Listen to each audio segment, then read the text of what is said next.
Everyone, welcome. Aloha, everyone, welcome. I'm Mark Levin. I'm the director of the University of Hawaii Manoa Center for Japanese Studies.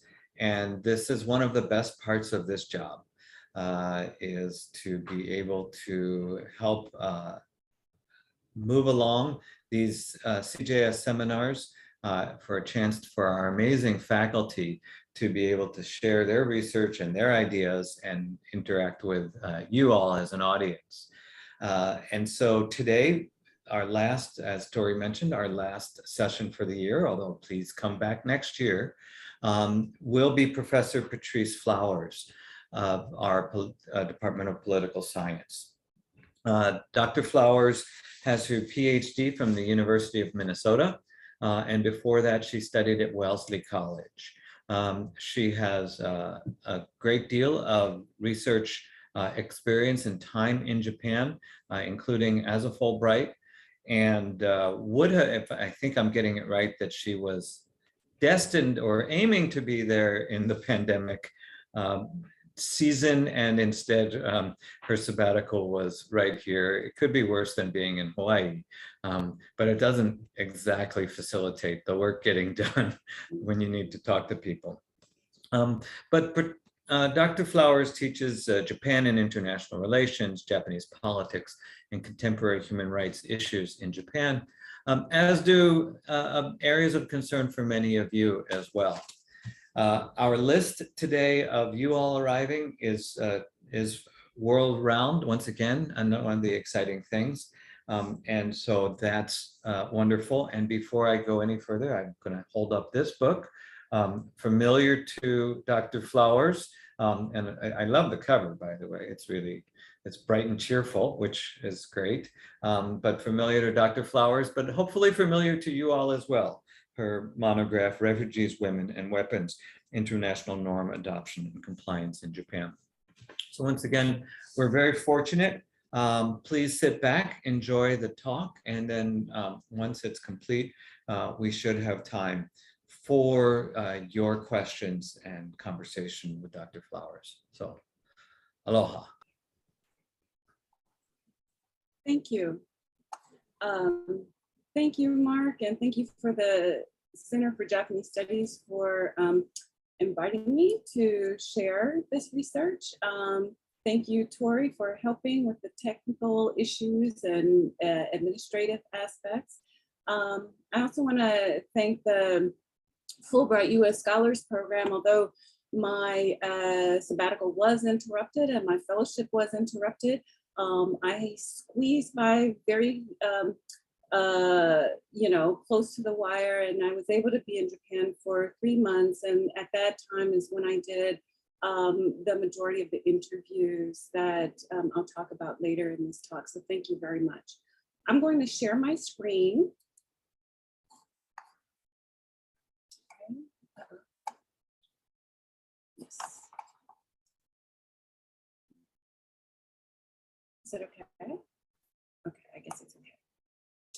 All right, and so I'm going to get started. The talk I'm going to give today is Gender Representation in Japan's National and International Diplomacy.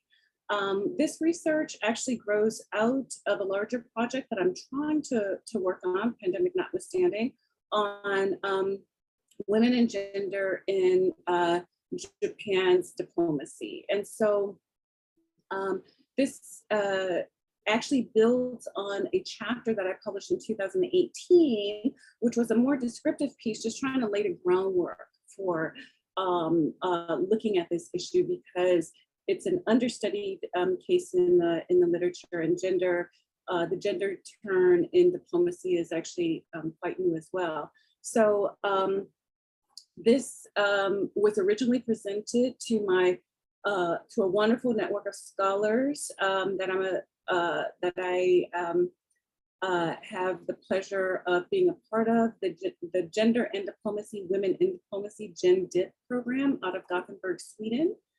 And so they heard the first iteration of this quite a while back now. So one of the things that I noticed when I was doing that first descriptive piece was that there was quite an impressive number of women Japanese women working at the United Nations. And this was in stark contrast to what I saw as a general pattern in the Ministry of Foreign Affairs. And so I got a little curious. I ended that work with directions for future research. And of course, this was one of the questions. And I've since had a chance to work in it a little bit. So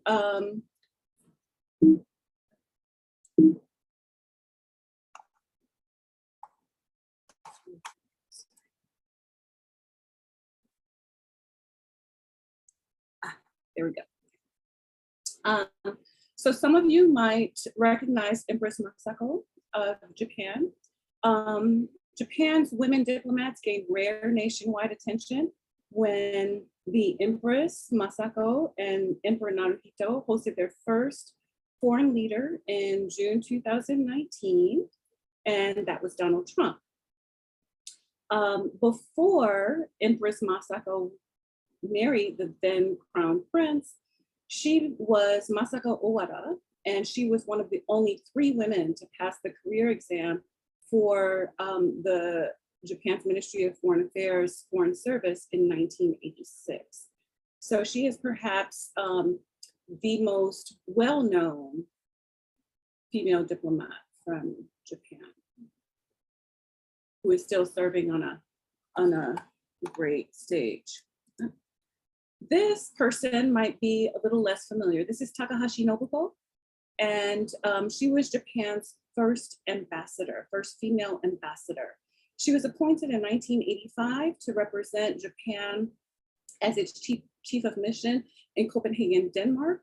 This was during the time, it was the UN Decade for Women. Japan was deciding to sign the UN's Convention for the Elimination of All Forms of Discrimination Against Women this year. And they thought it would be odd to not have a woman representing them when they made this momentous commitment. And so that's Takahashi Nobuko. She was not a career diplomat, but had been active in politics in Japan and with women's groups in Japan. And so she was quite well known. And this photo is actually taken from a memoir that she wrote and published about her time as a woman diplomat. Okay.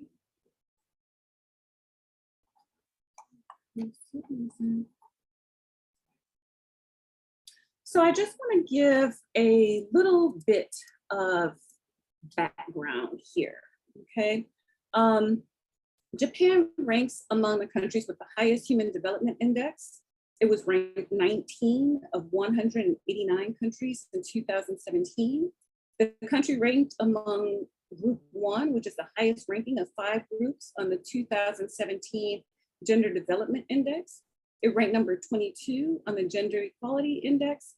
But despite these results, Japan does poorly on all measures of women in public life, from legislative representation to employment in general, to leadership in corporations, okay? And so this is something that remains an interesting paradox. Former Prime Minister Abe was very well known for his womenomics program, that he was going to make women the center of his economic growth program.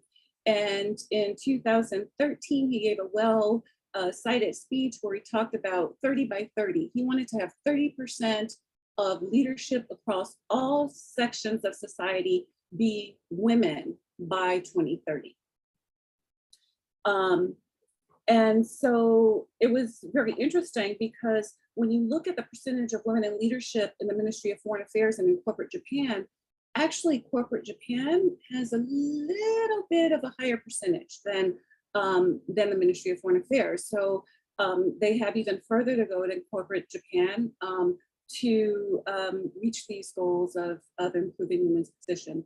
One of the things that was also very important about Abe's program was that the idea was that in order to increase women's opportunities, that he would implement more work-life balance policies. So addressing the need for childcare, for elder care, all of those things to help sort of lighten the burden of women in their home lives, so that hopefully that would lead to opportunities in their professional lives. And I think that my research actually calls that into question a bit, because, you know, while these kinds of work-life balance policies actually allow women to continue working, perhaps longer, perhaps after they have families, if they decide to have families, it does not actually necessarily open up opportunities and help women with the professional development they need to get to leadership ranks.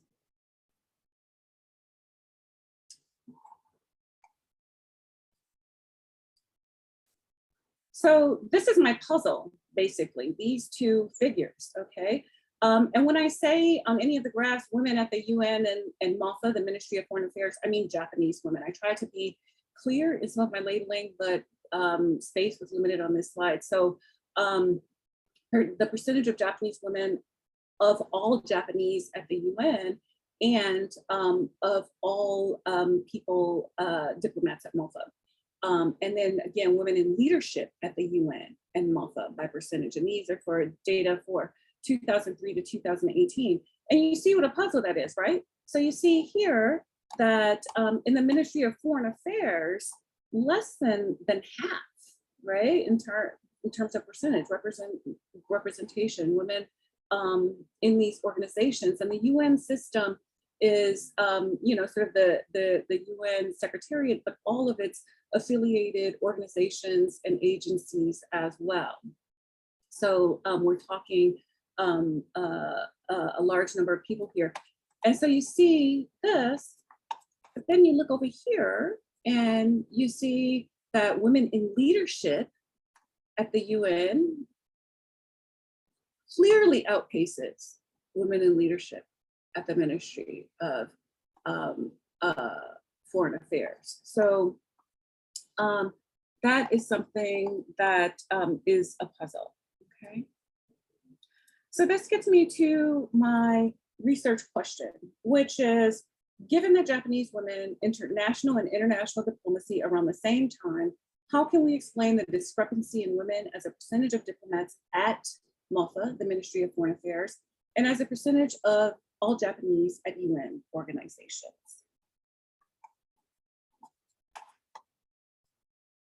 Okay.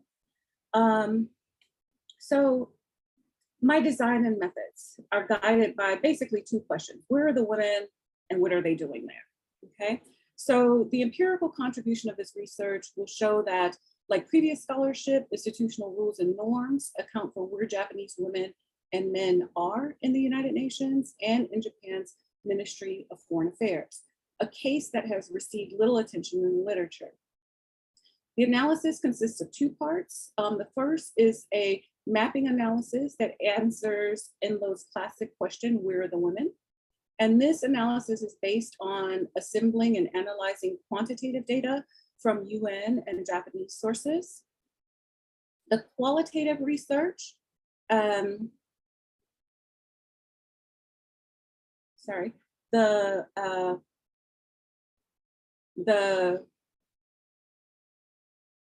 qualitative research is based on interviews of women at the UN and the Ministry of Foreign Affairs, provides first-person accounts of women's career choices and trajectory from those women themselves. I recruited interviewees using personal contacts and snowballing. Each interview was from 1 to 1.5 hours, semi-structured, open-ended, and it focused on the context of the interviewees' experiences, reconstructing the details and experiences and reflecting on the meaning these experiences have had for the women themselves. One interview was with an early career woman at a UN agency, a so-called UN insider, which I'll talk about later. One was with a mid-career woman who had left a position at Japan's International Cooperation Agency, or JICA, which is the ministry's development arm. So she wasn't serving as a diplomat, but working in a different arm. And so she left that position to go work at the World Bank, which is a UN organization. One was with a mid-career female diplomat on the career track at the Ministry of Foreign Affairs. And the 7 remaining interviews were with women who were currently in or recently retired from leadership ranks at the Ministry of Foreign Affairs. So these were consuls general and ambassadors, okay? So very high-ranking women. One of these joined the Ministry of Foreign Affairs after a planned career at the UN was put on hold due to budget cuts. And among these 10 interviewees were half of the women consuls general and ambassadors who were serving abroad representing Japan in 2021. I also did some analysis of official biographies of women diplomats, which are published in various forms by the Ministry of Foreign Affairs, sometimes as recruiting materials. And each interview was conducted with the goal of obtaining basic data, of course, academic background, family background, those sorts of things. But I also asked questions that encourage each interviewee to reflect on their careers and to reconstruct, not just report or recount, specific experiences. For example, I asked interviewees to describe a challenging situation at work and how they resolved it, to describe a situation where they felt very competent in their job, among other things. So asking interviewees to describe a situation invites them to tell a story, to reflect on a situation, and to reconstruct that situation. In allowing space for reflection, this approach helps to overcome issues related to memory lapses and those sorts of things, because it elicits a reliving, not just a recounting. This reconstruction of experiences also encourages interviewees to access emotions, giving a fuller, richer account of their experiences. Okay.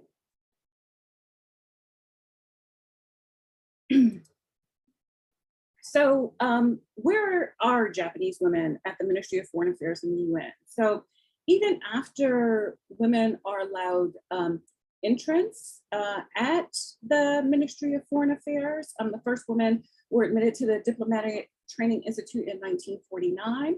So even after they were allowed entrance, they remained at a disadvantage, as do their female counterparts, you know, in many other countries. They remain at a disadvantage because hierarchical gender patterns emerge within diplomacy. So these patterns may be the cumulative effect of individual career choices, as preferences also shaped by gender, might be because of discrimination, the gender division of unpaid labor, or a combination of these factors. Patriarchal norms in society shape family responsibilities and create obstacles for women diplomats in countries as diverse as the UK, Turkey, and Japan. These difficulties are compounded by work cultures and gender discrimination, with significant implications for women's career trajectories. So at the Turkish Ministry of Foreign Affairs, for example, there is more gender balance among positions of lower rank and status, okay? The higher up one goes in rank and status, the fewer women there are. A finding that Putnam labeled based on some economic research coming out of economics. He labeled this in 1976, the law of increasing disproportion. And Beshevkin in 1993 re-articulated this as the higher the fewer. So basically, if you imagine an organization as a triangle or as a three-dimensional pyramid, the higher you go up, the fewer women you will have. So the closer you get to power, the fewer women there are. Okay. So you saw this earlier, and it's the percentage of Japanese women at the Ministry of Foreign Affairs and at the UN. The share of women in the Foreign Service is quite low. So in 2018, Women comprise just under 20% of Japan's foreign service and just under 7% of its leadership positions. And these are the largest shares yet, okay? Over the years, women taking and passing the exam to enter the foreign service has gradually increased, okay? And since 2003, women have grown from just under 14% of those in Japan's foreign service to just under 20% in 2018. Okay, and 20% is the threshold that's identified in the literature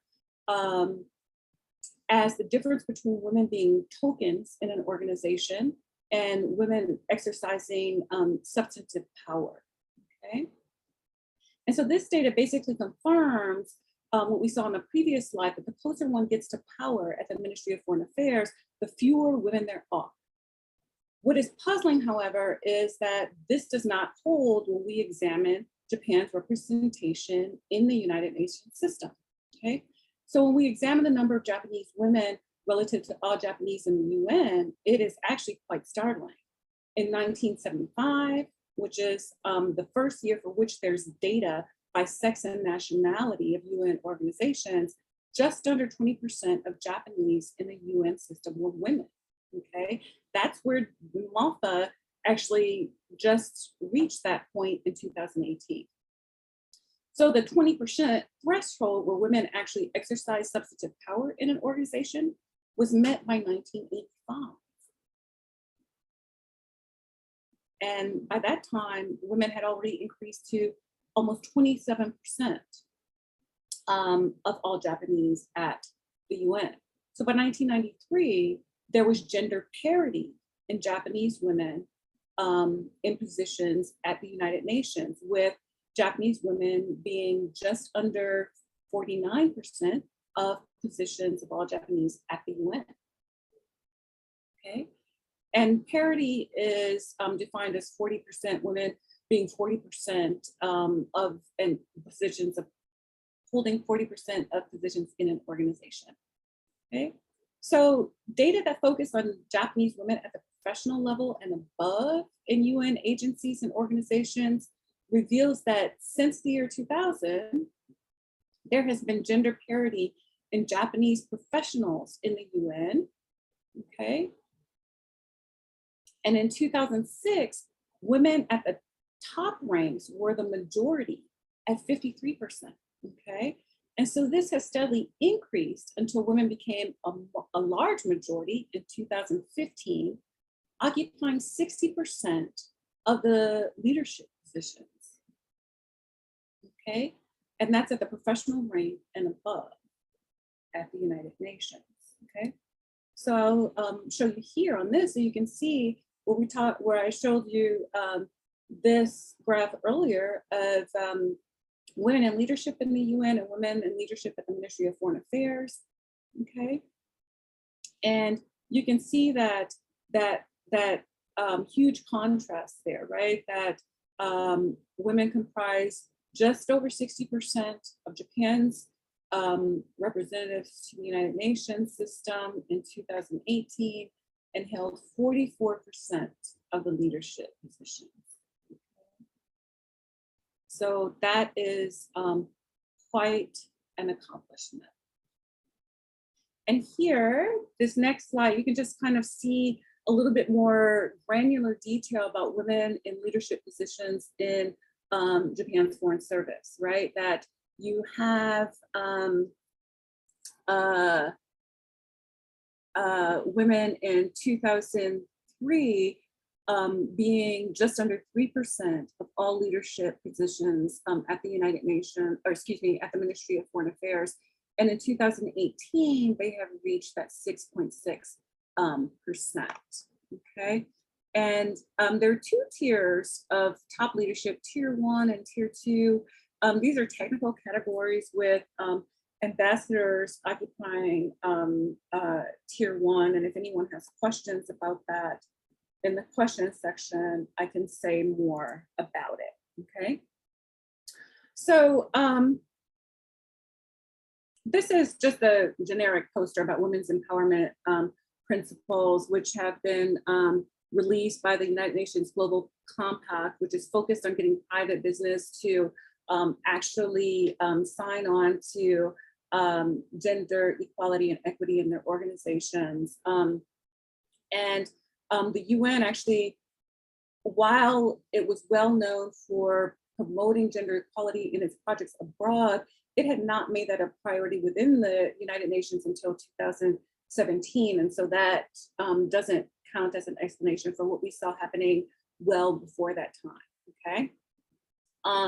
But it is well documented that women are often channeled into low status positions and that women are more likely to be at the margins of organizations, not at the center, okay?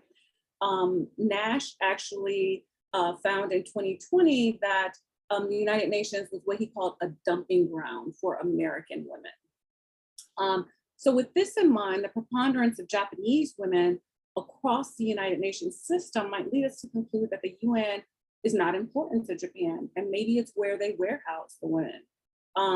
This idea would be a mistake, however. When Japan was allowed to join the UN in 1956, the Prime Minister announced a UN-centered foreign policy. The government quickly learned that there were that there were limits to this and limits to the impact of the UN on the world, but Japan still remains, the UN still remains central to Japan's conduct of foreign policy. Japan has remained committed to a multilateral foreign policy and building an international political profile through connections to the United Nations. Okay, so the UN is actually quite important. So institutional rules at Ministry of Foreign Affairs and at the UN. Okay, so thinking about this a bit.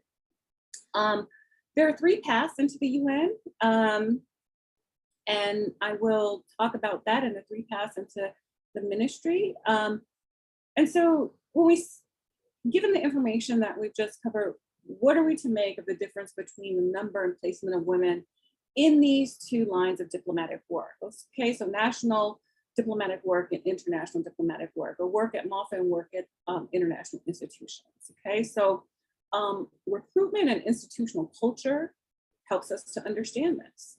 Okay, as is the case in most countries, entry into Japan's ministry is premised on an exam. The exam, as stated earlier, is notoriously difficult. While the exam is ostensibly an objective measure, that's a foundation of a meritorious system, there are sorting mechanisms that redirect potential candidates long before the exam. A large majority of those who sit for the exam are graduates of the most prestigious universities, and passing entrance exams to actually get into those top universities often hinge on attending and paying for cram schools to prepare for the exams. Many of these folks throughout Japan's central bureaucracy come from the University of Tokyo's Faculty of Law, especially at the Ministry of Foreign Affairs. And as of April 2017, women were 24% of the juniors and seniors enrolled in that department. So in practice, narrowing the Ministry of Foreign Affairs entrance exam eligibility pool begins well before people enter university, okay? And then even after that point, there's both internal and external sorting processes. So the internal sorting processes are promotion practices, and the external sorting processes are recruitment and hiring patterns. And these processes are gendered, resulting in few women entrants and vertical sex segregation, okay, that the higher the fewer. There are 3 recruitment patterns at both MOFA and the UN, and these greatly influence gender representation in these institutions.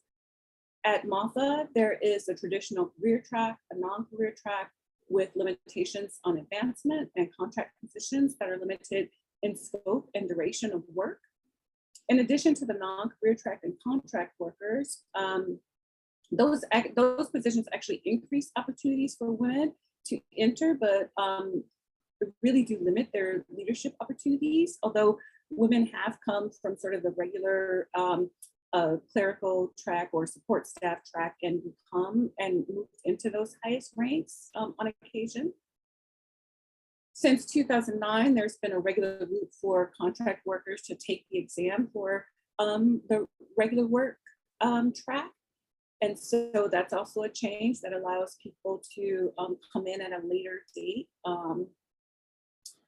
3 routes into the UN offer even more opportunities for Japanese women to enter diplomacy at that international level. So Francine D'Amico in 2019 identified 3 ways into the UN, which she calls UN insiders, UN affiliates, and UN outsiders. Insiders are those who enter the UN in junior positions, work their way up into leadership, building their career in the UN. UN affiliates are those who make a lateral move through appointment from national bureaucracies of UN member states to the UN. And then UN outsiders are those who build their careers outside of the UN, and they gain prominence in either public, private, or nonprofit sectors, and then enter professional leadership positions at the UN. And then there's some other things that are particular to the UN mandate and how people are qualified to work there and gain access, which if there are more questions, I would be happy to address in the question session, okay? So data for individual international organizations within the UN system demonstrates that when broken down by agency, Japanese women's representation at the UN shows that unlike many domestic ministries of foreign affairs, Japanese women at UN organizations are not concentrated in quote unquote feminine organizations, nor are they concentrated in appointed positions at the top of organizations or in those entry-level positions. That, in contrast to a study of Canada from 1984 to 1993, Japanese women at the UN are present throughout the institution, okay? And in 2018, 16 of the international organizations in the UN system had between just under 17% and then 75% of Japanese women at those organizations, okay? Women in UN agencies follow a gendered pattern with larger number of women at organizations that deals with quote, soft or feminine issues such as welfare, poverty, human rights. And men are more likely to serve and lead organizations that deal with quote unquote hard or masculine issues, trade, industry, industrial development, economics, and finance. And using HAC's 2014 categorization, which you can see here, of feminine and masculine organizations and agencies, and as well as gender neutral organizations, which I'll talk about shortly, we can drill down further into the data on the descriptive representation of Japanese men and women at the UN. Okay. This is quite detailed, and I would be happy to get into the specific details if people have questions during the question session, but here's a table that helps you see some of the things that I was just discussing, right? So of the 7 organizations and agencies that deal with quote unquote soft issues, men were the majority of the Japanese at these or at 5 of them in 1990, okay? But the majority there were women, okay? So 3 organizations dealing with gender neutral issues, which were the International Monetary Fund, the International Labor Organization, and the World Health Organization, were all dominated by men in 1990. By 1995, a majority of Japanese at International Labor Organization were women. In 2018, women remained a minority of Japanese at the IMF, which is considered gender neutral. Whereas by 2018, women constituted half of Japanese at the World Health Organization, okay? So despite significant share of Japanese women in these organizations, even when they remain a minority, we can see that there is some resonance with Hack's argument that women in leadership at the UN are still kind of siloed into these soft issues, okay? So this next graph is where we can see those so-called gender neutral organizations, and this is using Hack's categorization from 1990 to 2018, and you can see that the International Labor Organization is the yellow line, and the green line is the World Health Organization, and the IMF, the International Monetary Fund, is the only one of those that has not, has remained under 40%, has not ever broken that 50% threshold.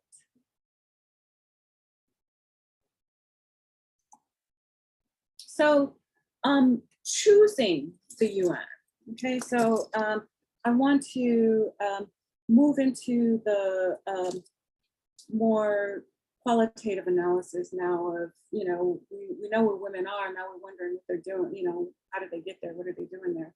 So to take advantage of institutional benefits, that are available at the UN, which is seen to be a much more hospitable organization, women have to actually choose to work at the UN, right? The specific experiences of women are essential to understand how they negotiate institutional cultures and social expectations. The theory of human agency developed here is based on Bandura's 2001 discussion of people as agents of experience rather than simply undergoers of experience. The core features of human agency include intentionality, forethought, self-reactiveness, and self-reflectiveness. Intention is actually more than just setting goals. It centers on forward-looking plans of action that provide direction, coherence, and meaning to one's life. This requires not just that one plans over time, but that such planning creates courses of actions that anticipate consequences. Anticipation encourages agents to create paths for themselves that aim to increase positive outcomes.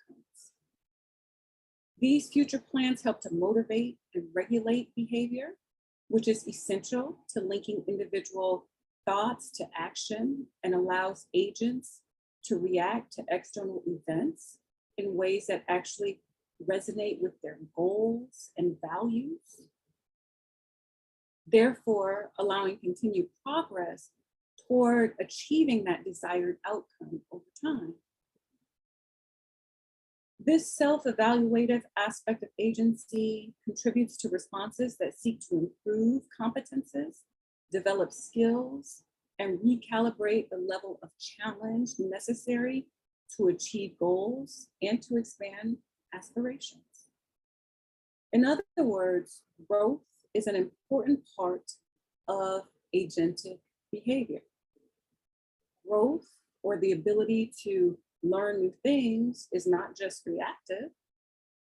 Sometimes external events conflict with an individual's values and pose challenges to her goals.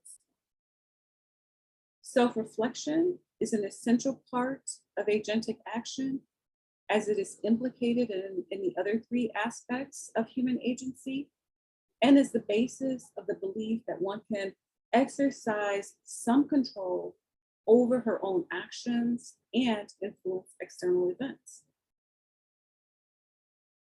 with the focus on agency as informed and intentional action based on internal motivation and external circumstances for the purpose of achieving goals in a way that is challenging and reflects one's values, it is easy to forget that choosing not to act is also an essential way of practicing agency.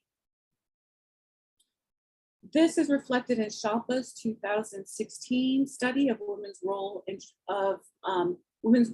Japan's social protection system, and it focuses on how women exercise agency in response to the demands placed on them to provide essential elements of Japan's social safety nets of childcare, elder care, caregivers for sick and disabled family members.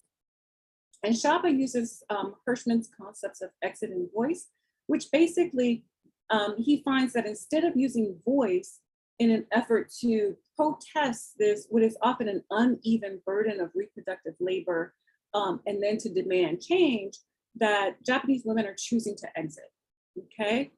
I think Shalpa's analysis is unique because it highlights how many Japanese women are exercising agency essentially by opting out. For some women, exiting means not marrying. It might mean marrying non-Japanese men to exit the burden of providing childcare and elder care and those other things at the expense of one's own personal fulfillment. It could mean working for a foreign company in Japan, but in the most extreme cases, it could mean leaving the country altogether. Okay. I think that Shalpa's findings actually reminds us that when women are exercising agency and when they choose to exit or resist in ways that might subtly challenge institutional norms, that we also need to pay attention to that, okay? So I wanted to give you a little bit, just some examples from the interviews, right? So talking to women is essential for understanding how institutional constraints work and how they negotiate these constraints, okay? So one woman I interviewed who is a UN insider, his early career started at the UN, grew up in rural Japan and attended one of the top universities in the country. After a formative experience volunteering in the Philippines during a university holiday break, she set her sights on a career at the UN.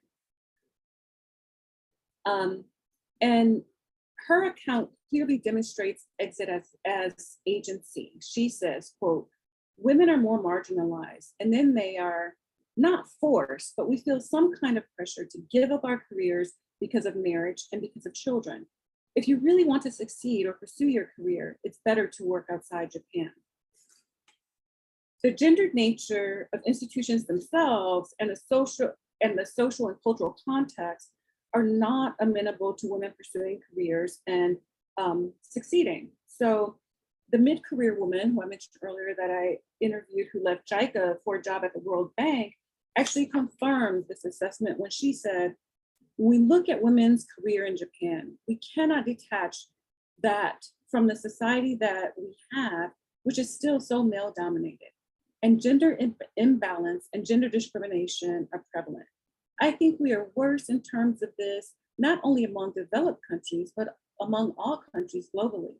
I think the norms of the people are still so traditional and conservative, and men don't really understand what we're talking about." All the women interviewed were, concerned about career development, and the three mid-career and early career women that I talked to in depth were really worried about and concerned with career planning, okay? So the woman who was the UN insider,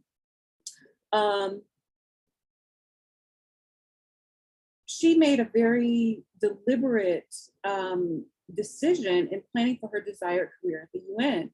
She discovered her interest through an undergraduate volunteer program abroad, and then became passionate about education and development after a second holiday volunteering abroad.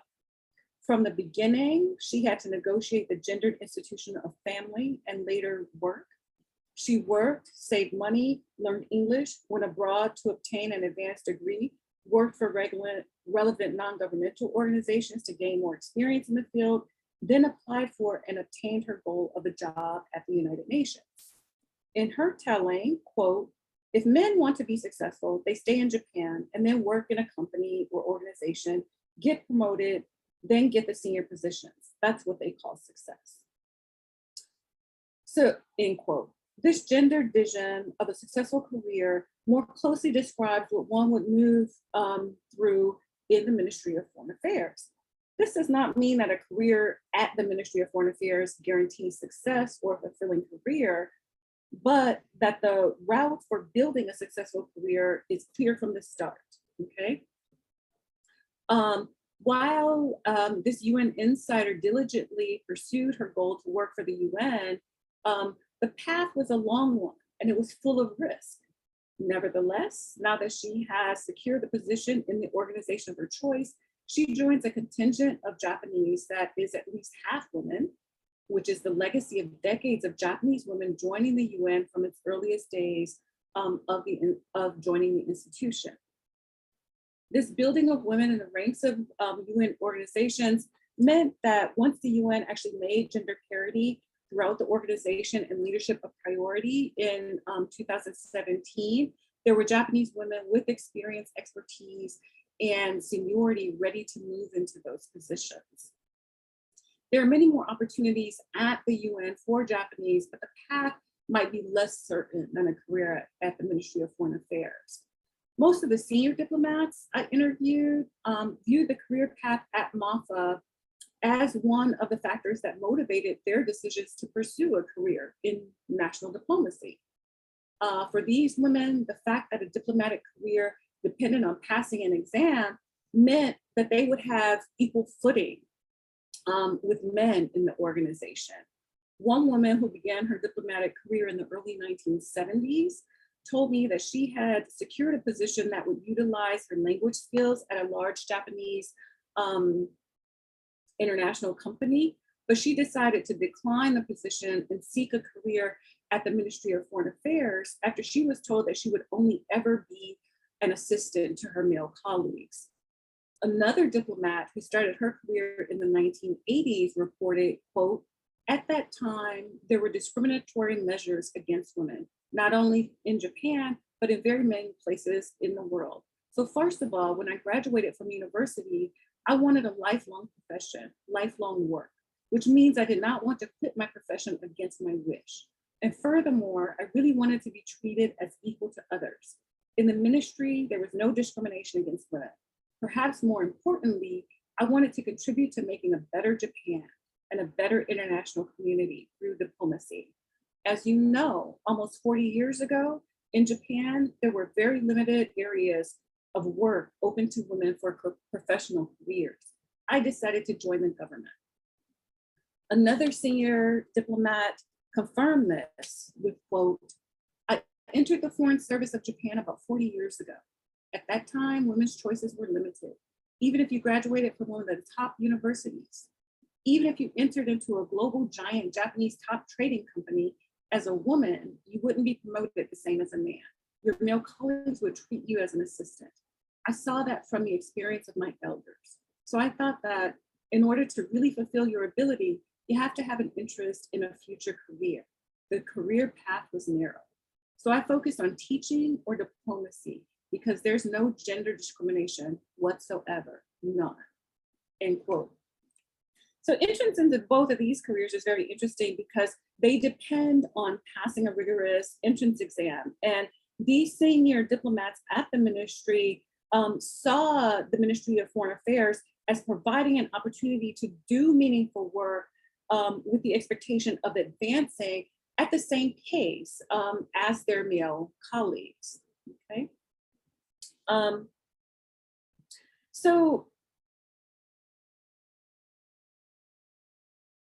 there's a lot more here, and I just want to, I wanted to give you a sense of how women were thinking about about their career so that you could see their decisions and their agency. And you can see why women also say that they might choose to leave. So the woman who made a mid-career shift from JICA to the World Bank said, quote, "I've always wanted to work at an international organization. JICA is partly international, but its organizational culture is Japanese. I wanted to immerse myself in that real international environment. Another motivation is that I wanted to be challenged in my career. JICA was okay, I didn't have any issue, but at the same time, I didn't have any challenge. I didn't see that as a place that I can develop my expertise anymore." So when I mentioned my surprise about realizing that there were so many women working at the UN in comparison to the Ministry of Foreign Affairs, she went on to say, quote, "If you keep belonging to the Japanese organization, you don't have any control over your career, where you work, which department, for how many years. So at some point, you really get fed up with this and you just want to have more control over your career." She also talked about, her experience of promotion at JICA, and upon further reflection, she tied her experience of having her promotion to a management position delayed despite 3 straight years of positive performance evaluations and recommendations from the Director General of her department. She attributed her delay in promotion to her 2 years that she'd taken in maternity leave at different times. She took 1 year leave at the birth of each of her children. And she said, quote, "So that was my experience. And I was so angry. It made me even more passionate about women's career development. I realized the hardship and trade-offs that we all experience because of being a mother. In hindsight, I think it was good that it happened because of that, my eyes were moving towards outside of the organization and I started applying to other posts. And here I got the post at the World Bank. So without that experience, I wouldn't have the guts to go." Excuse me. That's my cue, my cough, that I'm going on for too long because I need something to drink. But we are at the point where I do want to hear some responses. The qualitative aspect, as you can imagine, is quite in-depth. But my big takeaway from that was that women really wanted to, they were concerned about their career development, whereas the women I interviewed who were at the top levels of the ministry really wanted to just have an equal opportunity. Those who, the newer, sort of mid-career, early career women, they really wanted more control. They wanted to continuously develop their skills. They wanted to have some kind of say over the direction of their careers and those kinds of things. So I'll end it there, and thank you very much for your patience and for your attention. Well, thank you, Petrice. One of the things about webinars that you don't get is the audience clapping in the room. So I'm just going to sort of tell you that the audience is clapping in the room, and I know it to be the case. I also looked down and I realized that my pen is a MOFA pen in my hands. Oh. There you have it. So what I would like to do is ask Teresa, because I realized that her work overlaps with yours. If she might share a few comments. She said she's going to need to leave very soon. And Teresa, I hope you're okay.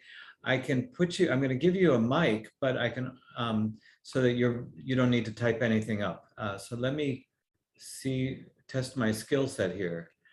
Teresa Greeny, allowed to talk. You're up. And Semiha, my bad, I mistyped. We're glad you're here, but I'm going to take you off. That was a misconnect. So let me take you off. Okay, Teresa, you should be able to speak, and I can put you on camera too if you want, or maybe you can. Go for it. I don't have that power, but you might. Okay. So Petrice, thank you for the talk. I'm quite interested in the topic. 2 quick questions, and then I'll share a little bit of a quibble I have with you by email on just one of your opening slides about gender doing well on, or Japan doing well on gender equality index. Can MOFA, do you have data that you can compare the female share of workers and leaders within MOFA with other agencies like METI or labor ministry or just other Japanese ministries to see to what extent is MOFA an outlier or not compared to others in Japan. The Asian Development Bank would be another interesting place to try to get female shares of workforce from Japan. And then my other, maybe more interesting question is, do you think the Women's Empowerment Act of 2016 that starts to require not only private firms above a certain size to make a public reporting on their female shares of leadership within the company, but also every government agency, even small prefectural ones up to federal ones, to be giving a report on what they're doing basically to empower women, which includes a data sharing requirement, whether that will embarrass MOFA to make any changes. Thanks. Thank you. Thanks for the question, Teresa. On your first question, no, I haven't done those comparisons with other bureaucracies, national level bureaucracies in Japan. I have been asked this before, and while I think that that is something that is very worthwhile, I really wanted to focus on this puzzle that I had noticed with the first bit of research that I started doing on this. And so that's where my focus was, but I definitely think that that would be quite interesting as well. And just as an aside, there are many women who are seconded from some Japanese institutions to the UN. Excuse me. And one of the limitations of the data I have is that I have it for women, Japanese women at the UN, but I don't know which route they actually use to get there. To your second question, I think it will make a difference, right? Because when I was doing the interviews, one of the things that people were sure to mention is that it's getting better at MOFA, right? You know, women and men are kind of entering at, you know, more similar rates and those sorts of things. So I think that it makes a difference. And you can also see in their recruiting materials that they are moving towards really trying to attract a lot of people, and they're doing other things, right? They have some institutional policies that are supposed to encourage people as well, right? Because one of the things is that women worry about is marriage and their spouses, and MOFA allows men and women to take a 3-year leave to be with a spouse who has to go abroad for work, for example. Excuse me. And so I think in Japan, those things matter, right? Like sometimes once the public's eye is on something, it starts to make a difference. It will make some difference, but I do think that one of the sticking points is dealing with overtime, because some women just said this lifestyle is totally incompatible with having a family. And these were women with children who said that. And there's some generational shift that I would like to do a little bit more work on, because the elite, you know, sort of top level women just kind of dealt with it. And the others, you know, are really not happy, the younger women. So thank you, Teresa, if you're still there. And Mari, do you want to share your question in your own words? Thank you, Teresa. Yeah, sure. Hi. Hi, Mari. Hi, Petrice. Thanks for this presentation. It's really quite fascinating and sounds very, very familiar, unfortunately. But I'm sure you're familiar with Karen Kelsky's study of Japanese women who, you know, go abroad to study or work or whatever. So Mari, you can come on camera if you want. Oh, here. Hi. There you go. Hello. So anyway, I was talking about Karen Kelsky's book, Women on the Verge, where she talks about women like the ones that, you know, among the kinds of women that you're talking about. And I think, I mean, the book is, I don't know how old now, a little bit old now, but still, I think her analysis and critique of the kind of internationalist discourse that these women kind of subscribe to, where they create this binary between this patriarchal, oppressive Japan and liberatory, egalitarian West, especially the US, like she's critiquing, which I thought was insightful. But do you find that your informants that you've spoken with also fit this pattern? And like, what do you make of that? That's my question. You know, it's really interesting. I don't think so, especially generationally, right? That the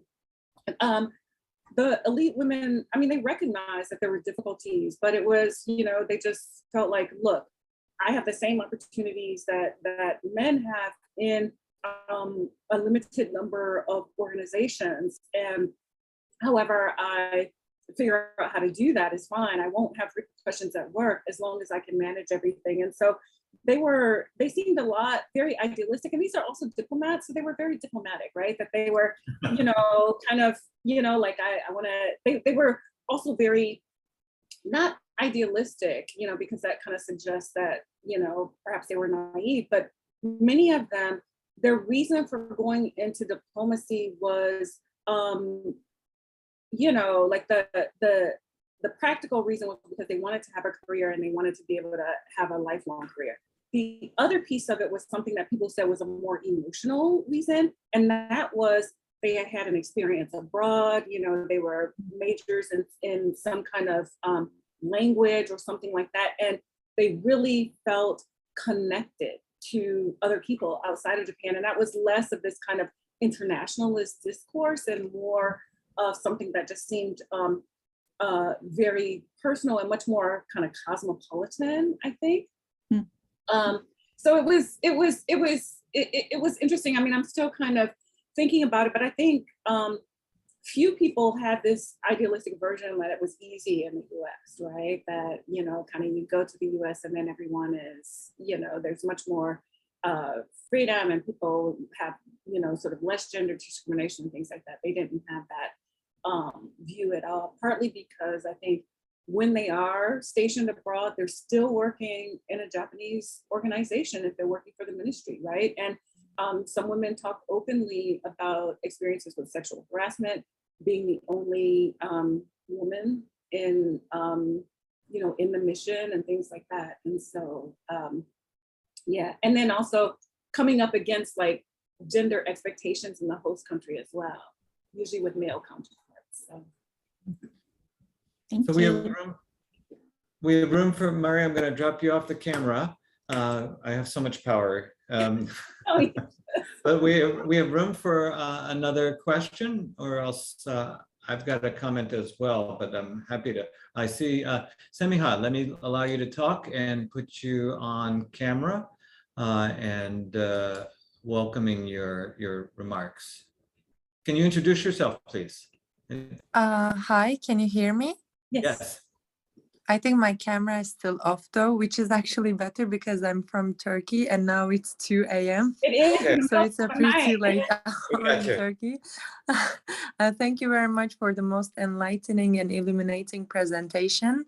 As a woman and as a future academic, hopefully, that aims to work in Japan in the future, this has been really illuminating. I'm an IR student specializing in Japan's cultural diplomacy, and I'm planning to apply for the Japanese government scholarship this spring to continue my studies in Japan, and eventually I would really like to get a job at one of the UN institutions, especially UNESCO, given its strong ties with cultural diplomacy.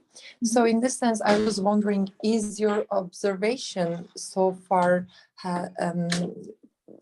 similar to that of those of UN agencies regarding women's employment and their incorporation into workforce, like MOFA or other Japanese ministries? Sorry if my question has been too long and too complex. Thank you. No, I'm sorry. So has my observation shown that, I'm sorry, can you repeat the last bit? So how do you think women are incorporated and treated in international organizations in Japan? Does the fact that they're in Japan affect the approach towards women as in ministries or other corporate sector? I see. So do you mean that, sort of women who are working at, say, like the ILO in Tokyo or something like that? Is that the question? Exactly. Yeah. Or other international organizations or nonprofit organizations. Yeah. That have more diverse and international workforce, let's say. Mm-hmm. I haven't noticed the same kind of patterns. I mean, I have to say that this is just through casual observation and other work. I do think that those organizations tend to be, the work culture tends to be really an interesting mix, right? That I think, if you compare it to the UN organizations in New York, for example, those are very sort of American, very Western exactly. kind of work environments. And I think those UN organizations that have offices in Japan, that there's a different mix, and that it can actually, it actually depends on the organization, because part of it depends on the leadership and the tone that is set there, but it tends to be an interesting mix, right? It tends not to be what one might say or describe as a more typical Japanese work culture, but it's also not, a Western work culture, that it is something that is much more a mix, right? So there might be a lot more sort of freedom, maybe a little bit less hierarchy, those kinds of things, but then the expectations for work might be very similar. I see. Thank you very much. Your question. Oh yeah, definitely. That was my anticipation, actually, from the beginning, thinking that it may not be 100% purely American in terms of culture and corporate governance, but at the same time, it's not purely Japanese given its international background and setting. But at the end of the day, I was just wondering how big is the influence of the fact that the organization is located in Japan on the approach of women within the organization. But I think we cannot totally comprehend how the situation is unless we in person work there and experience the culture itself. Well, thank you. And thank you for being here at 2 o'clock in the morning in Turkey, which is, on the one hand, we're so glad that this Zoom approach allows this to be possible. And on the other hand, you're very kind and dedicated to be here with us today. So thank you, Semiha, and good luck, and come visit us in Hawaii when you have the chance as well. Thank you very much. I would love to. I think I will, I would probably have room for one more, or shall we? I'll share my quick thoughts, which is one of the things that I liked so much about this piece is the bridge between the quantitative and the qualitative, and how much it strikes me that they seem to be talking to each other in your work, or supporting each other in your work. If you had just one, then you'd be creating all these mysteries, or if just the quantitative, or if you had just the qualitative, then it wouldn't necessarily have the evidentiary support, to use a lawyer's words. And so I really like that about this piece. And then it's getting better at MOFA point. So my work, as Dr. Flowers knows, is on women in legal education, and it is getting better for women in legal education as well. And notably, it's getting better at TODAI, which is the lead feeder for MOFA. So do you think that, where do you see things being in 10 years? Where's your level of optimism or pessimism? At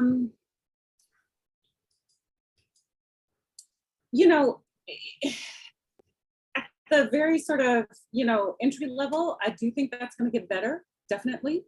I think that the task is going to be really addressing how to retain women, how to recognize and acknowledge the concerns that they have are not just around work-life balance, right? But this idea of developing skills and directing their careers and things like that, because that's very much not part, and maybe even, you know, in opposition to a general Japanese workplace and perhaps MOFA in particular, right? So I think that that's going to be the key, right? And I did interview and ask about mentoring, and so that's another piece of that. But yeah, I think it'll get better. But I think the organization itself still has a bit to figure out, right, in order to really get women moving through to those leadership positions over the course of their career. Well, again, thank you, and it is nice to be drawing upon some positive directions. Those of us going over to Japan, or those in the audience who are in Japan, can look forward to be watching and asking questions to the people we know, to be perhaps trying to measure that. And we look forward to seeing this coming out. Do you want to make a pitch for your publication before we wind up? Yeah, it should hopefully be coming out in the Hague Journal of Diplomacy sometime in the summer. I have had 2 rounds of reviews, so hopefully they don't kick it back and say 1 more, 2 more, 3 more, 5 more things to fix. But I mean, that's been helpful because it's a better piece, but please look for it there. And I hope to get to Japan and do some more work soon. Yeah, so this has been wonderful. Thanking everybody for joining us today and staying with us. I think we will wrap for today's purposes. And just the only other quick reminder I will make is that if you're not on our mailing list, please do so. If you are not following us on social media and you have that capacity and interest, please do so. Our lead programming has been on Twitter, and I'm curious to see whether that will change in future months. But for the time being, you can find our center there and updates as to what we're doing. So with that, I want to thank everybody for coming, and wish everybody to be safe and well through the summer, and we'll look forward to seeing you again in the fall. Thank you, Mark. Thank you, everyone.